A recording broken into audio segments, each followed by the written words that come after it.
आमतौर पर बंकर अक्सर सरहदों पर ही देखने को मिलते हैं, जो दुश्मनों के हमले से किसी देश की हिफाजत और मोर्चेबंदी का काम करते हैं। लेकिन दुनिया में एक देश ऐसा भी है जहां आपको कदम कदम पर बंकर देखने को मिल जाएंगे। दरअसल हम बात कर रहे हैं यूरोपीय देश अल्बानिया की। अल्बानिया के तानाशाह एनवर होक्सा को दुश्मनों का ऐसा डर हुआ कि उन्होंने एक अजीबोगरीब फैसला लिया, जिसकी वजह से पूरा देश ही बंकरों में तब्दील हो गया। आपको बता दें कि अल्बानिया में 60 के दशक से होक्सा की मौत तक लगातार बंकर बनवाए गए। सोवियत संघ से रिश्ते खराब होने के कारण तानाशाह एनवर होक्सा काफी डर गए थे और पूरे देश की हिफाजत के लिए बंकर बनवाने शुरू कर दिए। रिपोर्ट्स के मुताबिक पूरे देश में करीब 2.25 लाख बंकर एनवर होक्सा के राज्य में बनवाए गए थे। आज भी ये बंकर पूरे देश में बिखरे हुए हैं। दरअसल दूसरे विश्व युद्ध के बाद दुनिया के लगभग सारे ही देश एक दूसरे से डरे हुए थे और लगातार परमाणु युद्ध की आशंका में जी रहे थे। अल्बानिया देश भी इनमें से एक था।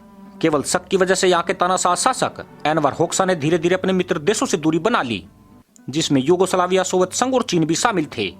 अल्बानिया में हजारों कारीगर कई सालों तक लगातार बंकर बनाते रहे। सिर्फ इतना ही नहीं, इन बंकरों को बनाने में कई मजदूरों की मौत भी हो गई। हालांकि अल्बानिया पर कोई युद्ध या हमला तो नहीं हुआ, लेकिन इस प्रोजेक्ट की वजह से अल्बानिया की अर्थव्यवस्था गड़बड़ा गई। नतीजा ये हुआ कि अल्बानिया को अब यूरोप के सबसे गरीब देशों में गिना जाने लगा है। आपको बता दें कि अल्बानिया में साल 1990 से कम्युनिज्म का लगभग खात्मा हो गया, लेकिन देश की खराब अर्थव्यवस्था से स्थानीय नागरिक काफी परेशान थे। कई लोगों के पास रहने को न छत था और न ही जीने का कोई मकसद था। तानाशाह की आइसोलेशन की पॉलिसी की वजह से अल्बानिया लगभग दुनिया के सभी देशों से कट चुका था। ऐसे में शेल्टर के बिना रह रहे लोगों ने इन बंकरों में रहना शुरू कर दिया। इसके अलावा यहाँ स्टोर हाउस और जानवरों को भी रखा जाने लगा। नागरिकों की इस पहल से सरकार को भी एक तरकीब सूझी। एक समय जिन बंकरों की वजह से देश की अर्थव्यवस्था गड़बड़ा गई थी, अब वही बंकर अल्बानिया के लिए विदेशी मुद्रा कमाने का जरिया बन रहे हैं। वर्तमान समय में हजारों सैलानी अल्बानिया में इन बंकरों को देखने आते हैं।